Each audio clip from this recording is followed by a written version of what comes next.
الجمال تفاصيل تلتقط، وتذوقه لا يتطلب بالضرورة وضعا ماديا بعينه.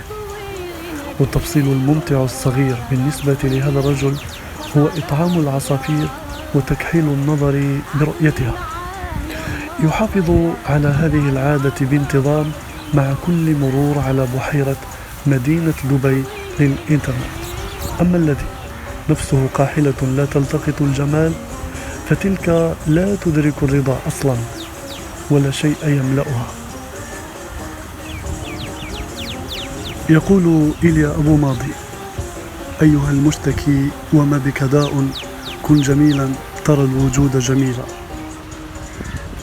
إن شر النفوس نفس يئوس يتمنى قبل الرحيل الرحيل، ويرى الشوك في النفوس ويعمى أن يرى فوقها الندى إكليلا.